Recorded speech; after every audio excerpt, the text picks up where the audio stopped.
Everyone. तो यार इस वीडियो में मैं कोड फोर्सेस राउंड 642 डिवीजन 3 का डी क्वेश्चन डिस्कस करने वाला हूँ, जो कि कंपैरेटिवली बहुत लोगों को डिफ़िकल्ट लगा क्योंकि उसकी इम्प्लीमेंटेशन बहुत अजीब सी है और समझ नहीं आई होगी। तो उसको ब्रीफली मैं डिस्क्राइब करूँगा। तो चलो यार स्टार्ट करते हैं डी क्वेश्चन के साथ।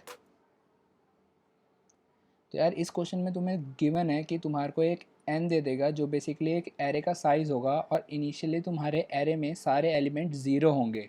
तुम्हें एन ऑपरेशंस परफॉर्म करने हैं इस एरे में और आईएथ ऑपरेशन में तुम्हें आईएथ नंबर भरना है। कहाँ भरना है?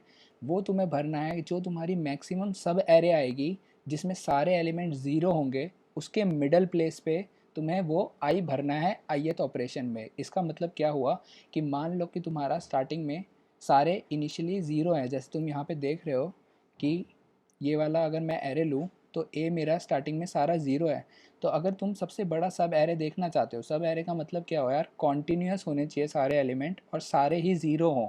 तो कॉन्टीन्यूटी में सारे मैक्सिमम कितने नंबर ऑफ टाइम ज़ीरो है यहाँ पे 5। इससे बड़ा कोई साइज़ का कॉन्टीन्यूस ज़ीरो तुम्हें नहीं मिलेगा। तो यार इस सब एरे का एल और आर अगर तुम देखोगे यानी स्टार्टिंग ऑफ रेंज और एंडिंग ऑफ रेंज, तो इससे जो तुम्हारा मिडल एलिमेंट आएगा आईएथ एक्शन में तुम्हें वहाँ पे आई भरना है। आईएथ एक्शन का मेरा क्या मतलब है, जैसे मान लो तुम फर्स्ट ऑपरेशन कर रहे हो, तुम्हें एन एक्शंस करने थे और ये तुम्हारा पहला एक्शन है। तो पहले एक्शन में तुम ये सब एरे पूरी सेलेक्ट करोगे और इसका मिडल एलिमेंट निकालोगे और इस मिडल एलिमेंट में तुम फर्स्ट एक्शन कर रहे हो तो यहाँ पे 1 भर दोगे। जब तुम्हारा सेकेंड एक्शन होगा तो कोई दूसरी सब एरे निकालोगे, जैसे यहाँ पे 1 आ जाएगा तो तुम्हारे पास ये दो छोटे छोटे बचेंगे। तो इन दोनों में से तुम्हें कोई एक सब एरे जो क्वेश्चन में कंडीशंस गिवन होगी उसके हिसाब से डिसाइड करना है और उसके मिडल एलिमेंट में 2 भर देना है क्योंकि ये तुम्हारा सेकेंड एक्शन था। तो ऐसे कर करके जब तुम पूरे एन एक्शंस कर दोगे तो तुम्हारी एरे में सारे नॉन ज़ीरो एलिमेंट ही बचेंगे और तुम्हें वो एरे प्रिंट करवाना है। तो इस क्वेश्चन में बेसिकली तुम्हें ये करना है। तो यार इस क्वेश्चन को तुम्हें विजुलाइज कराने के लिए मैंने एक एग्जांपल ले रखा है पहले से ही, n=7 और तुम्हारा इनिशियल एरे ये है। मैंने 1 बेस इंडेक्सिंग ली है तो इसको समझ जाना, 1 का मतलब पहला इंडेक्स है और 7 का मतलब लास्ट इंडेक्स है n=7 के लिए। तो इनिशियली हमारे l और r 1 और 7 है और हमारा पहला एक्शन है p=1। p को मैंने एक्शन से रिप्रेजेंट करा है, i को। तो हमारे को 1 भरना है, यानी कि पहले एक्शन में हमारे को 1 भरना है। तो कहाँ भरना है? तो हमारे को मिडल में भरना है। तो यार 1 और 7 का मिडल क्या आएगा? 4 आएगा। तो यार हमने देखा कि 4 आ रहा है तो यहाँ पे 1 भर दिया। तो अब हमारे दो नए सब एरे आ गए, देख रहे हो तुम। और इन दोनों में से फिर हमें ये देखना है कि कौन सा बड़ा सब एरे है। हमें हमेशा बड़ा सब एरे सेलेक्ट करना है। और मान लो अगर एक से ज़्यादा बड़े सब एरे हैं, जैसे कि इस केस में देख रहे हो कि ये भी 3 साइज़ का और ये भी 3 साइज़ का है। तो अगर एक से ज़्यादा बड़े सब एरे हैं तो तुम्हें लेफ्ट मोस्ट सब एरे चूज़ करना है और उसमें ऑपरेशन करना है। ये क्वेश्चन में गिवन है तुम्हारे को। तो जब तुम देख रहे हो यहाँ पे दोनों 3-3 साइज़ के हैं तो लेफ्ट मोस्ट ये हुआ, तो इस केस में हमारा एल 1 हो जाएगा और आर हमारा 3 हो जाएगा। तो इसका मिडल निकालोगे तो 2 आएगा। तो यहाँ पे हमने 2 भर दिया। तो इससे दो नए सब एरे और बन गए। हमेशा कोई भी तुम एलिमेंट इंसर्ट करते हो तो उससे दो नए सब एरे बन जाते हैं, या फिर सब एरे सारे ख़त्म हो जाएंगे। उस केस में ही ज़्यादा डिवीजन नहीं होती है। जनरल केस में दो नए सब एरे बनते हैं। और यहाँ पे तुम्हारा 3 साइज़ का सब एरे है तो यहाँ पे 2 साइज़ के सब छोटे छोटे सब एरे हैं, एक एक साइज़ के 2 सब एरे हैं सॉरी। और यहाँ पे एक 3 साइज़ का सब एरे है। तो हम हमेशा बड़ा सब एरे सेलेक्ट करेंगे। तो हमने ये वाला सब एरे सेलेक्ट कर लिया। तो इसमें एल हमारा 5 है, आर हमारा 7 है। तो मिडिल एलिमेंट हमारा 6 आएगा। तो थर्ड ऑपरेशन थी हमारी, तो 3 हमने यहाँ पे भर दिया। अब जैसा कि तुम देख रहे हो कि यार सारे सब एरे सेम साइज़ के हैं, तो हमें क्या करना था, हमें ये करना था कि हमें लेफ़्ट मोस्ट में सबसे पहले भरना था। तो हम इस प्लेस से भरना चालू करेंगे जितने हमारे नंबर रह गए हैं। 1 2 और 3 हमने भर दिया था। तो यहाँ पे हम 4 भरेंगे, यहाँ पे 5 भरेंगे, यहाँ पे 6 भरेंगे, यहाँ पे 7 भरेंगे और हमारा ये एरे कंप्लीट हो जाएगा। तो यार ये डिटेल एक्सप्लेनेशन थी कि क्वेश्चन के बारे में, कि क्वेश्चन में क्या गिवन है और कि क्या ऑपरेशंस कैसे हो रही हैं। तो यार लॉजिक पार्ट डिस्कस करने से पहले एक बहुत ज़रूरी बात मैं तुम सबसे कहना चाहता हूँ यार, जिसने अब तक चैनल को सब्सक्राइब नहीं करा है प्लीज़ जाके सब्सक्राइब करो चैनल को और बेल आइकन ज़रूर दबाना ताकि मेरे लेटेस्ट कंटेंट के बारे में तुम्हें पता लगता रहे। इस चैनल पे मैं और भी नई चीज़ें बहुत जल्दी डालने वाला हूँ, सिर्फ कॉन्टेस्ट की वीडियोस नहीं आएंगी। तो तुम अच्छा होगा कि बेल आइकन दबा दो अभी से ही, क्योंकि कॉम्पिटिटिव कोडिंग से रिलेटेड जितनी भी चीज़ें हैं मैं वो सारी धीरे धीरे करके इस चैनल पे डालूंगा ताकि यार तुम्हारी ग्रोथ हो और तुम्हें किसी भी चीज़ में किसी भी पॉइंट में तुम स्टक ना रह पाओ। तो यार स्टार्ट करते हैं इसके लॉजिक पार्ट से। अब तुम्हारे को ये चीज़ पता लग गई होगी, मतलब मैंने जो एग्जांपल दिया ऊपर उसको देख के, कि तुम्हारे को अगर नंबर भरना है तो तुम्हारे को दो मेन चीज़ की रिक्वायरमेंट है। पहली चीज़ क्या है, तुम्हारे को ये पता होना चाहिए उस टाइम पे कि यार सब एरे कौन सा सबसे बड़े साइज़ का है, उसी को तुम सेलेक्ट करोगे। अगर तुम्हारे दो सब एरे बड़े साइज़ के हैं तो तुम्हें ये पता होना चाहिए कि लेफ्ट मोस्ट कौन सा है। और दूसरी चीज़ तुम्हारे को क्या मेन पता होनी चाहिए, अगर तुम्हें पता चल गया कि 4 साइज़ का मेरा सब एरे है तो तुम्हारे को उसके स्टार्टिंग इंडेक्स और एंडिंग का इंडेक्स पता होना चाहिए, यानी कि रेंज पता होनी चाहिए तुम्हारे को उस सब एरे की। वो क्यों पता होनी चाहिए, क्योंकि यार मिडल एलिमेंट तुम तभी निकाल पाओगे जब तुम्हें वो रेंज पता होगी। तो यार यही दो चीज़ पे वर्क करना है कि ये कैसे निकलेंगी। तो ये क्वेश्चन हमारा हो जाएगा। हमें इस तरह से सोचना चाहिए था इस क्वेश्चन को जब हमने पहली बारी पढ़ा, कि हमारे को नेसेसिटी किस चीज़ों की है। अगर तुमने ये चीज़ सोच ली तो हम नेक्स्ट स्टेप में बढ़ते हैं कि यार अब कभी भी तुम एक एलिमेंट इंसर्ट करते हो तो जो नई रेंजेस बनती हैं उनके साइज़ क्या होंगे और उनका स्टार्टिंग इंडेक्स और एंडिंग इंडेक्स क्या होगा, कभी भी एक नए एलिमेंट को तुम डालते हो। तो मैंने दो एग्जांपल लिए हैं, एन ऑड और एन इवन का। इससे ये क्लियर हो जाएगा यार कि तुम्हारे को फ़र्क नहीं पड़ता एन ऑड हो या एन इवन हो, तुम्हारा जो लॉजिक बनेगा वो बेसिकली जनरल बनेगा। कि मतलब जो फॉर्मूला निकलेगा साइज ऑफ सब एरे और जो रेंजेस है सब एरे का वो जनरल निकलेगा। तो यार जब n7 बना है तुम्हारा और मान लो तुमने बीच में भरा है, तो यार दो साइज़ के सब एरे डिवाइड करता है। जैसे कि मैंने बोला था एक एलिमेंट भरोगे तो जनरली वो दो और नए सब एरे जनरेट कर देगा। और अगर n इवन होगा तब भी वो यही करेगा, लेकिन n ऑड में अगर तुम देखोगे तो दोनों इक्वल साइज़ के बन रहे हैं, n इवन में दोनों अलग अलग साइज़ के बन रहे हैं। तो क्या ये चीज़ मेरी फ़र्क करेगी, मैं जो फॉर्मूला निकालूंगा उसमें क्या ये चीज़ फ़र्क डालेगी कि नहीं डालेगी। तो इसको देखते हैं कि अगर यार तुम्हारे को सब एरे का साइज़ ही निकालना था इसमें और इसमें, तो तुम देखोगे आर अगर तुम्हारा 6 है और जहाँ पे तुमने एलिमेंट भरा है तो उसको हम एम मान लेते हैं। तो अगर आर माइनस एम करोगे तो 3 आ रहा है और तुम्हारा सेटिस्फाई हो रहा है, यानी कि हमारी राइट सब एरे की रेंज क्या आ रही है, आर माइनस एम आ रही है, मतलब इसका साइज़ आर माइनस एम से पता लग रहा है। और लेफ्ट सब एरे का साइज़ कैसे पता लग रहा है, एम माइनस एल करोगे तो तुम देखोगे 2 ही आ रहा है और वो सेटिस्फाई करता है।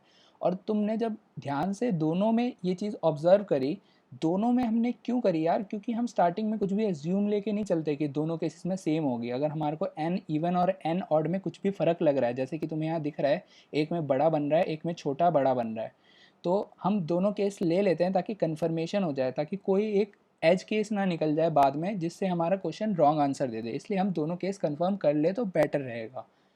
फिर यार हमने देखा कि राइट सब एरे का रेंज दोनों में यही आ रहा है कि तुम्हारे को अगर साइज़ निकालना है तो आर माइनस एम करना पड़ेगा और लेफ़्ट का साइज़ निकालना है तो एम माइनस एल करना पड़ेगा।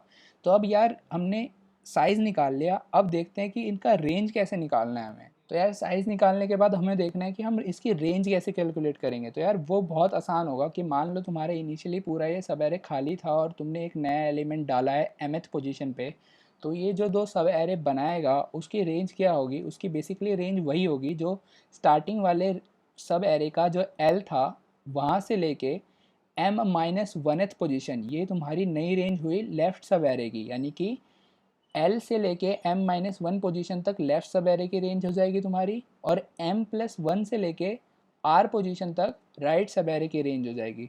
तो तुम्हारे को ये पता लग गया कि तुम्हें रेंज कैसे निकालनी है नई दो सब एरे की, और साइज़ कैसे निकालना है दोनों नए जो सब एरे जनरेट हुए हैं। तुम्हारे को ये फॉर्मूला मैंने बिल्कुल डिटेल में बता दिया है। तो अब सपोज करो यार तुम एलिमेंट भरना स्टार्ट करते हो, तुमने एक एलिमेंट डाला तो वो दो नए सब एरे में एरे को डिवाइड कर देगा। तुमने उनमें से देख लिया कि कौन सा सब एरे बड़ा है कौन सा लेफ्ट मोस्ट है बड़े में, तुमने वहाँ पे एलिमेंट डाला तो वो और दो नए सब एरे बना देगा। तुम्हारा पिछला जो रेंज निकले हुए थे, मतलब पिछले जो सब एरे डिवीजन हुए हुए थे उसके साथ ये दो नए और ऐड कर देगा। एक और डालोगे तो वो दो नए और ऐड और कर देगा। तो यार ऐसे तो तुम्हारी बहुत सारी रेंजेस आती जाएंगी धीरे धीरे, बड़ी बड़ी साइज़ की छोटी छोटी साइज़ की। तो तुम्हें उन सब में से हमेशा सेलेक्ट करना है बड़े वाला और लेफ्ट मोस्ट वाला। तो यार बार बारी तो तुम सारी रेंजेस को देख नहीं सकते कि भाई हमारा सारी रेंजेस में कौन सा सबसे बड़ा है। तुम क्या चाहोगे, तुम्हारे को हमेशा बड़ा मिलता रहे और लेफ्ट मोस्ट रेंज वाला मिलता रहे। तो इसके लिए हम क्या करेंगे, इसके लिए मान लो हमने कोई एक कंटेनर ऐसा डिज़ाइन कर लिया जिसमें हम रेंज डालें और उस रेंज से रिलेटेड, मतलब उस रेंज के इक्वल जो सब एरे के स्टार्टिंग और एंडिंग पॉइंट है यानी एल और आर है वो भी किसी तरह स्टोर कर दें हम किसी एक कंटेनर में, कि हमारी रेंज मिले हमें और उस रेंज के कॉरस्पॉन्डिंग स्टार्टिंग और एंडिंग इंडेक्स मिल जाए हमें। और ये उस कंटेनर में ऐसे रखे हों कि मेरी जो सबसे बड़ी रेंज है वो हमेशा टॉप पे रहे, फिर उसके बाद छोटी वाली, फिर उसके बाद छोटी वाली, ऐसे ऐसे करके हमारे को रेंज मिले। और जो मेरे एल और आर हैं वो ऐसे सॉर्टेड हो कि जिसका मेरा एल छोटा है वो मेरा ऊपर रहे। वो ऊपर क्यों रहे? क्योंकि यार जिसका एल छोटा है उसका वो लेफ्ट मोस्ट पार्ट होगा। तो यानी कि जब मेरे दोनों रेंज सेम आएंगे तो मेरा ऊपर कौन सा रहेगा? जो लेफ्ट मोस्ट वाला है। तो इस केस में मैं क्या करूँगा, सीधा कंटेनर से पहला एलिमेंट ही हमेशा निकाल दूंगा और उसमें ऑपरेशन करूँगा, और उससे जो दो नए और रेंजेस बनेंगे उसको दोबारा से इस कंटेनर में डाल दूंगा। तो यार आराम से मेरे को सारे ऑर्डर में हमेशा रेंजेस मिलते रहेंगे और मैं आराम से ऑपरेशन करता रहूँगा। तो यही इसका मेन लॉजिक था। ये कंटेनर कैसे डिज़ाइन करना है वही इस क्वेश्चन में मेन काम है। वो पार्ट में कोडिंग पार्ट में डिटेल में थोड़ा समझाऊंगा। सेट यूज़ करा है मैंने, तो यार जिसको वो और डिटेल में समझना है वो कोडिंग पार्ट भी ज़रूर देखे। तो यार फटाफट से इसका कोडिंग पार्ट रिव्यू कर लेते हैं, और मैं यहाँ पे तुम्हें उस कंटेनर के बारे में भी बता दूंगा जो मैंने यूज़ करा है। तो यार एन मेरा एरे का साइज़ हो जाएगा, जिस साइज़ का मेरे को एरे मिलेगा। वी मैंने बना दिया है कि वो एरे में मैं जो एलिमेंट रखूँगा वो बेसिकली ये एरे है वी, यानी कि इसमें मेरे को ऑपरेशंस करनी है। मैंने यहाँ पे एक सेट लिया हुआ है यार। अब सेट्स के बारे में जिसको नहीं पता है मैं थोड़ा ब्रीफ कर देता हूँ, लेकिन जिसको नहीं पता है वो आज ही जाके सी प्लस प्लस रेफरेंस या गीक्स फॉर गीक्स से जाके पढ़ लेना। तो सेट की एक प्रॉपर्टी होती है यार, इसमें तुम अगर कोई भी एलिमेंट डालोगे तो ये अपने आप उसको सॉर्टेड ऑर्डर में स्टोर कर लेता है, लेकिन वो ऑर्डर क्या होता है? असेंडिंग ऑर्डर में ये हमेशा स्टोर करता है। तो जैसे मान लो तुमने पहले इसमें 4 डाला, फिर 2 डाला, फिर 1 डाला, फिर 3 डाला। कभी भी तुम इसके एलिमेंट रिट्राइव करोगे तो सबसे पहले तुम्हें 1 मिलेगा, फिर 2 मिलेगा, फिर 3 मिलेगा, फिर 4 मिलेगा, यानी कि असेंडिंग ऑर्डर में ही मिलेगा। तो हमने सेट का इस्तेमाल करा है ताकि हमें सॉर्टेड ऑर्डर में सारी चीज़ें मिले। अब सॉर्टेड ऑर्डर में तो मिल गया, लेकिन हमें क्या चाहिए थे? हमें रेंज चाहिए थे और उसके कॉरस्पॉन्डिंग उसका साइज़ चाहिए था कि सब एरे का साइज़ क्या है और उसके इनिशियल दोनों पोजीशंस क्या है, एल और आर क्या है, यानी कि हमें पेयर में दो चीज़ चाहिए। तो यार जिसको पेयर के बारे में नहीं पता है डेटा स्ट्रक्चर, ये सिंपली एक सिंपल सा डेटा स्ट्रक्चर है जो दो एलिमेंट को एक साथ कंबाइन करके रखता है। कि मान लो ए और बी चाहिए हमें, तुम्हें तुम्हें हमेशा एक साथ चाहिए ए और बी, तो तुम ए और बी पेयर में डाल दो तो ये हमेशा एक साथ रहेंगे, चाहे तुम इनको सॉर्ट कर दो चाहे तुम नहीं सॉर्ट करो, तो ये ऊपर नीचे सब कुछ ऑपरेशन इनमें एक साथ होता है। तो यार हमें साइज़ का और इंडेक्सेस का पेयर चाहिए था, तो उसके अंदर उसके लिए मैंने एक पेयर इनिशियलाइज करा कि सेट के अंदर मेरे टाइप किस टाइप का डेटा स्ट्रक्चर जाएगा, पेयर टाइप का जाएगा। अब इस पेयर में मेरे को क्या चाहिए कि क्या होना चाहिए? पहला तो साइज़ होना चाहिए जो कि एक इन टाइप का होगा, और दूसरा क्या होना चाहिए? दूसरा मेरा एक और पेयर होना चाहिए, एल और आर का पेयर, कि इनिशियल और फाइनल पोजीशन उस सब एरे की क्या है। तो उसके लिए इस पेयर का पहला एलिमेंट तो इंट हो गया जो कि साइज़ बताएगा कि सब एरे का साइज़ क्या है, और दूसरा पेयर मैंने यूज़ करा है जो कि एल और आर बताएगा कि इस साइज़ के कॉरस्पॉन्डिंग एल और आर क्या है इस सब एरे के। आई होप तुम्हें ये कंटेनर समझ आ गया हो। जिसको नहीं आया हो प्लीज़ कमेंट डाउन कर देना, मैं और ब्रीफली समझाने की कोशिश करूँगा। और इसको समझने के लिए यार एक बारी बस किसी एक साइट से रेफरेंस ले लेना कि सेट और पेयर वर्क कैसे करते हैं। वैसे तो तुम्हें मैंने ब्रीफ दे दिया है। तो स्टार्टिंग में मैंने क्या करा है? स्टार्टिंग में मैंने करा है -n। अब यार मैं जब भी साइज़ डालूंगा ना इस सेट के अंदर तो मैं हमेशा नेगेटिव साइज़ डालूंगा। अब नेगेटिव साइज़ क्यों डालूंगा? क्योंकि मैंने स्टार्टिंग में बताया था कि सेट में चीज़ें असेंडिंग ऑर्डर में स्टोर करती हैं, यानी कि जो छोटी होगी वो पहले आएगी। तो यार लेकिन मेरे को चाहिए क्या था? मेरे को चाहिए था जो बड़ा रेंज हो वो पहले आए। तो उसको करने के लिए अगर मान लो मेरे पास कोई बड़ा नंबर है 4 और दूसरा नंबर है 1, सेट में मेरा 1 और 4 की तरह वो सॉर्टेड होगा। लेकिन अगर मैंने इन दोनों को नेगेटिव कर दिया, -1 और -4, तो इस केस में छोटा नंबर कौन सा होगा? इस केस में तो छोटा नंबर -4 हो गया तुम्हारा, और बड़ा नंबर -1 हो गया। तो देख रहे हो यार, अगर तुमने एलिमेंट्स को नेगेटिव कर दिया तो बड़े नंबर तुम्हारे छोटे बन जाएंगे, छोटे नंबर तुम्हारे बड़े बन जाएंगे, और सेट में अपने आप ही डिफ़ॉल्ट में ये डिसेंडिंग ऑर्डर में तुम्हारे रेंजेस सारे के सारे सेलेक्ट कर लेगा। एक मैंने काउंट वेरिएबल बना दिया है जो बेसिकली कुछ नहीं करता, मेरा ith एक्शन बताएगा कि मेरा कौन सा एक्शन है और मेरे को कौन सी चीज़ डालनी है। मतलब आई मेरा 1 है, आई मेरा 2 है, आई मेरा 3 है। और मैंने यार सेट में पहला एलिमेंट क्या डाला था? पहला एलिमेंट मैंने डाला -n, यानी कि कंप्लीट रेंज, क्योंकि मेरे इनिशियली सारे ज़ीरो थे और पहला एल मेरा 1 था और आर मेरा एन था। तो मैंने एक वाइल लूप लगाया कि यार जब तक मेरे सेट में कोई भी एक रेंज सिंपल बची हुई है, कोई भी एक रेंज ऐसी है जहाँ पे ज़ीरो है, तब तक मैं ये लूप चलाता जाऊँगा। यानी कि कोई भी एक जगह ऐसी बची हुई है जो मैंने नहीं फिल करी है, तब तक मेरा ये लूप चलता जाएगा। अभी जैसे कि एक ही एलिमेंट है, तो एक एलिमेंट है तो ये लूप आगे बढ़ेगा, काउंट मेरा 1 1 हो जाएगा, 0 था 1 हो जाएगा, यानी कि फर्स्ट एक्शन पे आ गया। ऑटो यार, ऑटो वेरिएबल क्या करता है, अपने आप ही जी का डेटा टाइप सेलेक्ट कर लेता है। ये C++14 का एक नया फीचर है जो अपने आप ही जी को इसका डेटा टाइप दे देगा डिपेंडिंग ऑन कि तुम किस वैल्यू से जी को इनिशियलाइज करते हो। तो यार मैंने सेट की जो पहली वैल्यू थी उसको रिट्राइव करने के लिए एक बिगिन फंक्शन होता है कि सेट डॉट बिगिन करोगे तो पहली वैल्यू तुम्हारे को दे देगा। बिगिन फंक्शन हमेशा तुम्हारे को एड्रेस रिटर्न करता है, तो हमने पॉइंटर यूज़ कर लिया कि इस एड्रेस पे जो वैल्यू है वो हमारी जी पे आ जाए। अब यार कोई भी रेंज हम सेलेक्ट करते हैं तो उस रेंज को फिर हमें वहाँ सेट से हटा देना चाहिए, क्योंकि अब ये रेंज दोबारा नहीं होगी, हमारी दो नई रेंजेस आएंगी। उसको तो हम सेट में डालेंगे, लेकिन ये जो रेंज है जो हमने अभी निकाली है इसका अब हमें कोई काम नहीं है। तो मैंने सेट जो प्रेफ नाम से बनाया था उसमें एक इरेज फंक्शन का यूज़ करा है। ये क्या करेगा, ये उस एलिमेंट को सेट से निकाल देगा। एक इम्पॉर्टेंट बात यार, सेट में कोई भी ऑपरेशन होता है सेट से नंबर निकालने के लिए, हटाने के लिए, सब कुछ log n में होता है। तो ये काफ़ी बढ़िया डेटा स्ट्रक्चर है जो काफ़ी एफिशिएंट है। तो यार हमारा L क्या होगा, हमारा L होगा, मान लो जी में हमारा सेट का पहला एलिमेंट आया। वो पहला एलिमेंट क्या था, पहला था हमारा रेंज मतलब साइज़, जो साइज़ होगा, और दूसरी थी हमारी रेंजेस पेयर की। तो हमें दूसरे एलिमेंट से मतलब है, तो मैंने जी का सेकंड, ये बेसिकली सेकंड है, मैंने इसको प्री डिफाइंड कर रखा है तो बहुत लोगों को समझ नहीं आ रहा होगा। तो मैंने जी का सेकंड एलिमेंट चुना कि मेरे को रेंजेस में से चाहिए, रेंजेस में से पहला चाहिए, वो मेरा एल बन जाएगा। मेरे दो एलिमेंट की तरफ से हर एलिमेंट सेव हुए थे सेट में, पहला एलिमेंट होगा साइज़, दूसरा एलिमेंट होगा मेरे रेंजेस। तो मेरे को पहला एल में क्या डालना है, तो सेट के एलिमेंट का दूसरे एलिमेंट का पहला डालना है। यहाँ पे अगर तुम देखोगे तो सेट में ये एक साइज़ पड़ा हुआ है एन से जो मैंने डाला हुआ है, और दूसरा ये वाला एलिमेंट है, तो मेरे को इसमें से पहला वाला चाहिए, ये मेरा हमेशा एल बनेगा कि ये मेरा नया एल है।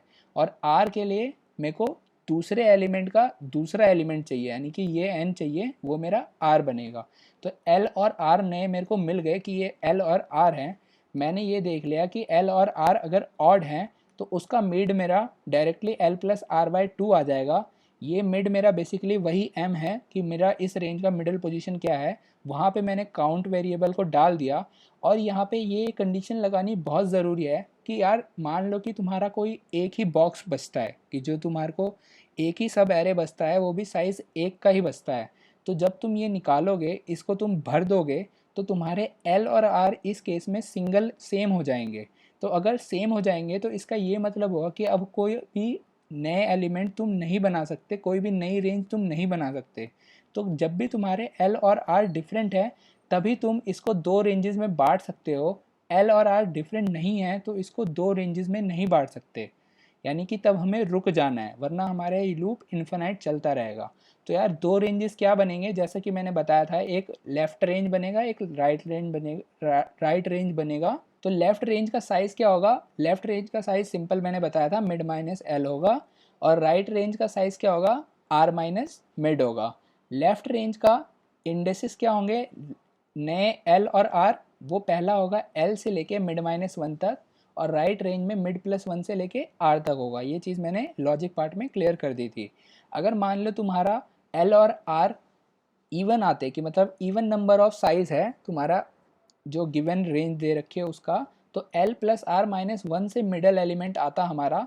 मिडल एलिमेंट में हमने काउंट डाल दिया और हमने देख लिया कि जब तक मेरा लेफ्ट वाला मिडल वाले से छोटा है, इवन के केस में यार ये हो सकता है कि किसी एक कंडीशन में लेफ़्ट वाला इक्वल आ जाए मिडल वाले के केस में, तो उसमें हमारा ये लेफ़्ट वाला पार्ट कभी भी नहीं बनेगा, कि ये लेफ़्ट सब साइज़ नहीं बनेगा। अगर तुम्हारे मान लो कि स्टार्टिंग पोजीशन ही क्रॉस कर जाए, मिडल दोनों एक ही हैं, तो यानी कि लेफ़्ट में तुम्हारे सारे एलिमेंट भर चुके हैं। तो लेफ़्ट में अगर सारे एलिमेंट भर चुके हैं तो तुम नया सब एरे लेफ़्ट में बना ही नहीं सकते। तो ये तभी बनेगा जब तुम्हारा लेफ़्ट वाला छोटा है तुम्हारे मिडल एलिमेंट से। और राइट वाला तो इस केस में हमेशा बनेगा ही बनेगा, तो राइट वाला मैंने लूप के बाहर रख दिया है। तो ऐसे कर करके तुम्हारे नए रेंजेस बनते जाएंगे और तुम एक एक करके पहला पहला निकालते जाओगे। और मैंने बताया था सेट में तुम्हें पहला हमेशा वही मिलेगा जो कि तुम्हारा रेंज सबसे बड़ा होगा, मतलब सबसे बड़े साइज़ में सब एरे होगा वो तुम्हारा सबसे ऊपर होगा। और दूसरा है एल तुम्हारा जो छोटा होगा उसको हमने पॉजिटिव ही डाला है, तो सेट अपने आप ही छोटे एलिमेंट को पहले डालता है, तो एल के बेसिस पे वो सॉर्ट कर देगा इसको। तो अगर सेम साइज़ होगा किसी का तो छोटा एल वाला पहले आ जाएगा। तो ऐसे कर करके तुम पूरे एरे को भर दोगे और लास्ट में कुछ नहीं करना तुम्हें, लास्ट में सिंपल एक बारी एरे को प्रिंट कर देना है और तुम्हारा क्वेश्चन यहाँ पे ख़त्म हो जाता है यार। तो थैंक यू सो मच यार, जिन जिनको ये वीडियो पसंद आई होगी लाइक करो, सब्सक्राइब करो, कमेंट करो और शेयर करो दोस्तों के साथ, ताकि ज़्यादा से ज़्यादा लोग इस वीडियो को देख के बहुत कुछ अच्छा नया सीख पाएँ।